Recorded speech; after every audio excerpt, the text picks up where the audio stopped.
नमस्कार दोस्तों। आज के इस एक्सप्लेनर में हम एक ऐसी जबरदस्त और क्लासिक लोक कथा के बारे में बात करने वाले हैं जो सदियों पुरानी होने के बावजूद आज भी उतनी ही रेलेवेंट है।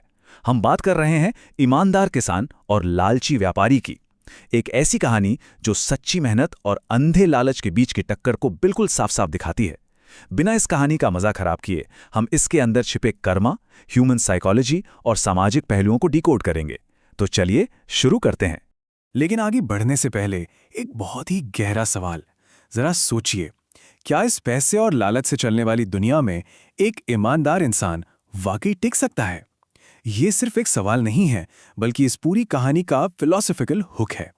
कहानी में आगे क्या होगा ये जानने से पहले ही ये सवाल हमें सोचने पर मजबूर कर देता है कि ऐसी मुश्किल सिचुएशन में एक सच्चा इंसान आखिर क्या करेगा। तो आइए इस कहानी के दो बिल्कुल अलग रास्तों पर चलकर देखते हैं, एक रास्ता ईमानदारी का और दूसरा लालच का।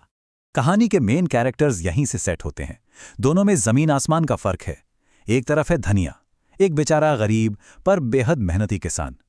वो अपनी फसल में कोई मिलावट नहीं करता, बिल्कुल सही दाम पर बेचता है, और यही वजह है कि पूरा गांव उस पर आंख बंद करके भरोसा करता है। और दूसरी तरफ है लालाचंद सेठ का बिजनेस। सेठ जी मुनाफा कमाने के लिए मिलावट करते हैं, चीजें महंगी बेचते हैं और चाहते हैं कि पूरे मार्केट पर सिर्फ उनका ही एक छत्र राज हो। दो अलग लोग और दो बिल्कुल अलग सोच। अब धनिया का ये माइंडसेट देखिए। वो बिल्कुल क्लियर है कि उसे किसी को धोखा देकर पैसा नहीं कमाना।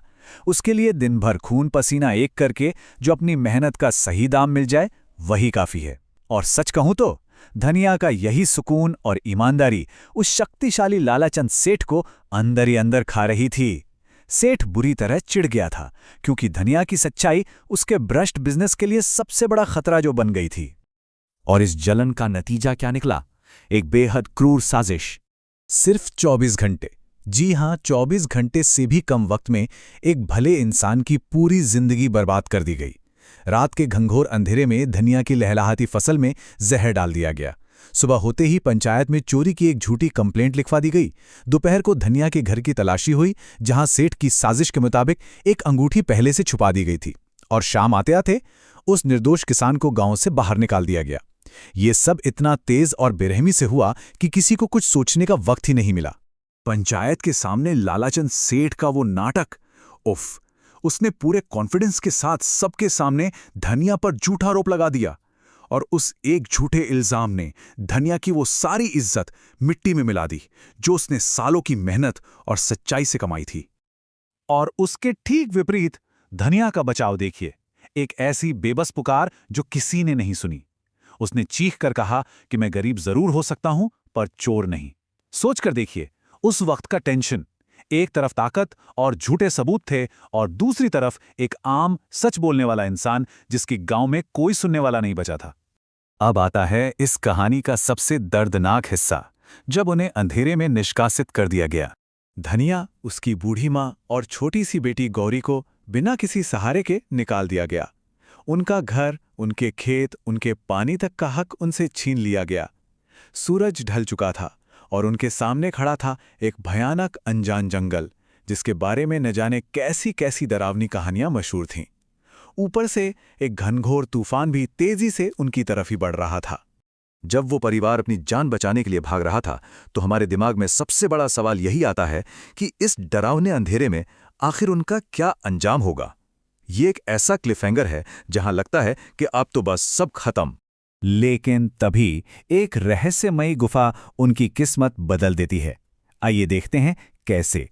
जंगल में अचानक आई उस मूसलाधार बारिश और भयंकर तूफान ने उस बेघर परिवार को एक पहाड़ी गुफा में शरण लेने पर मजबूर कर दिया। कमाल की बात तो ये थी कि बाहर प्रलय जैसा तूफान था, पर उस गुफा के अंदर आते ही एक अजीब सी अलौकिक शांति मिल गई। धीरे धीरे उन्होंने उस गुफा को ही अपना अस्थायी घर बना लिया। और फिर एक दिन जब छोटी गौरी गुफा की सफाई कर रही थी, तो पत्थरों के बीच उसे एक छुपी हुई थैली मिली। वो धूल से भरी थैली कोई आम थैली नहीं थी। वो चमकते हुए सोने के सिक्कों से लबालब भरी हुई थी। ये वो टर्निंग पॉइंट था जिसने सब कुछ बदल दिया। इस खजाने को धनिया की अटूट ईमानदारी और सच्चाई के लिए एक ईश्वरीय इनाम के रूप में देखा गया।